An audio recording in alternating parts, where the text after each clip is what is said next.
नमो शिवाय। आज मैं आपको महाकालेश्वर ज्योतिर्लिंग की कहानी बता रही हूँ। उज्जैन नगरी में स्थित महाकाल ज्योतिर्लिंग शिवजी का तीसरा ज्योतिर्लिंग कहलाता है। यह एकमात्र ज्योतिर्लिंग है जो दक्षिण मुखी है। यह ज्योतिर्लिंग से संबंधित दो कहानियां पुराणों में वर्जित है, जो इस प्रकार है। शिव पुराण की कोटि रुद्र संहिता के 16वें अध्याय में तृतीय ज्योतिर्लिंग भगवान महाकाल के संबंध में सूजी द्वारा जिस कथा को वर्णित किया गया है, उसके अनुसार अवंती नगरी में एक वेद कर्मरत ब्राह्मण रहा करता था। वे अपने घर में अग्नि की स्थापना कर प्रतिदिन अग्निहोत्र करते थे और वैदिक कर्मों के अनुष्ठान में लगे रहते थे। भगवान शंकर के परम भक्त व ब्राह्मण प्रतिदिन पार्थिव लिंग का निर्माण कर शास्त्र विधि से उसकी पूजा करते थे। हमेशा उत्तम ज्ञान को प्राप्त करने में तत्पर उस ब्राह्मण देवता का नाम वेदप्रिय था। वेदप्रिय स्वयं ही शिव के अनन्य भक्त थे, जिसके संस्कार के फलस्वरूप उनके शिव पूजा परायण ही 4 पुत्र हुए।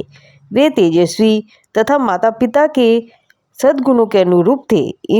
उन चारों पुत्रों के नाम देवप्रिय, प्रियमेघा, संस्कृत और सुवत्र थे। उन दिनों रत्नमाल पर्वत पर दूषणा नाम वाले एक धर्म विरोधी एक असुर ने वेद धर्म तथा धर्म महात्माओं पर आक्रमण कर दिया। उस असुर को ब्रह्मा ने अजेयता का वर मिला था। सबको सताने के बाद अंत में उस असुर ने भारी सेना लेकर अवंती मतलब उज्जैन के उन पवित्रों और कर्मनिष्ठ ब्राह्मणों पर भी चढ़ाई कर दी। उस असुर की आज्ञा से 4 भयानक दैत्य चारों दिशाओं में प्रलय काल की आग के समान प्रकट हो गए थे और उनके भयंकर उपद्रव से भी शिवजी पर विश्वास करने वाले वे ब्राह्मण बंधु भयभीत नहीं हुए। अवंती नगर के निवासी सभी ब्राह्मण उस संकट में घबराने लगे। तब उन चारों शिव भक्त भाइयों ने उन्हें आश्वासन देते हुए कहा कि आप लोग भक्तों के हितकारी भगवान शिव पर भरोसा रखें। उसके बाद वे चारों ब्राह्मण बंधु शिव जी का पूजन कर उनके ही ध्यान में तल्लीन हो गए। सेना सहित दूषण नाम ध्यान मग्न हो उन ब्राह्मणों के पास पहुंच गया। उन ब्राह्मणों को देखते ही ललकारते हुए बोल उठा कि इन्हें बांधकर मार डालो। वे वेद प्रिय के उन ब्राह्मण पुत्रों ने उस दैत्य के द्वारा कही गई बातों पर कान नहीं दिया और भगवान शिव के ध्यान में मग्न रहे। जब उस दुष्ट दैत्य ने यह समझ लिया कि हमारे डांट डपट से भी कुछ भी परिणाम नहीं निकल रहा है, तब उसने ब्राह्मणों को मार डालने का निश्चय कर दिया।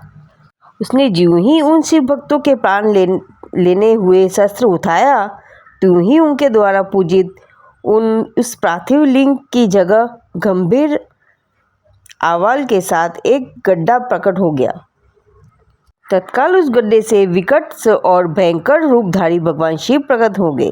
दुष्टों का विनाश करने वाले तथा सज्जन पुरुषों के कल्याणकर्ताओं वे भगवान शिव ही महाकाल के रूप में उस पृथ्वी पर विख्यात हुए। उन्होंने दैत्यों से कहा, अरे दुष्टों, तुझ जैसे हत्यारों के लिए ही मैं महाकाल प्रकट हुआ हूँ।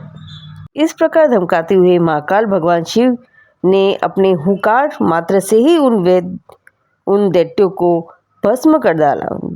दूषण की कुछ सेना को भी उन्होंने मार गिराया और कुछ स्वयं ही भाग खड़ी हुई। इस प्रकार परमात्मा शिव ने दूषण नामक दैत्य का वध कर दिया। जिस प्रकार सूर्य के निकलते ही अंधकार छट जाता है, उसी प्रकार भगवान आशुतोष शिव को देखते ही सभी दैत्य सैनिक पलायन कर गए। देवताओं ने प्रसन्नतापूर्वक अपनी दुंदुभियों बजाई और आकाश से फूलों की वर्षा की। उन शिव भक्त ब्राह्मणों पर अति प्रसन्न भगवान शंकर ने उन्हें आश्वस्त करते हुए कहा कि मैं महाकालेश्वर तुम लोगों पर प्रसन्न हूँ, तुम लोग वर मांगो।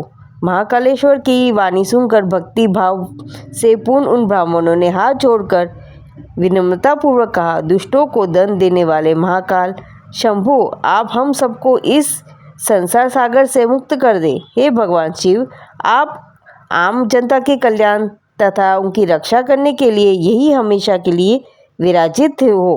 प्रभु आप अपने दर्शनार्थी मनुष्यों का सदा उद्धार करते रहें।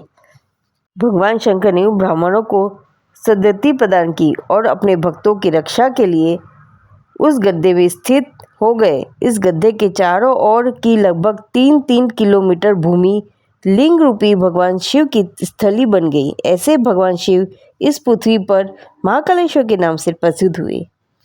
तो ऐसी है महाकाल की कहानी। हर हर महादेव।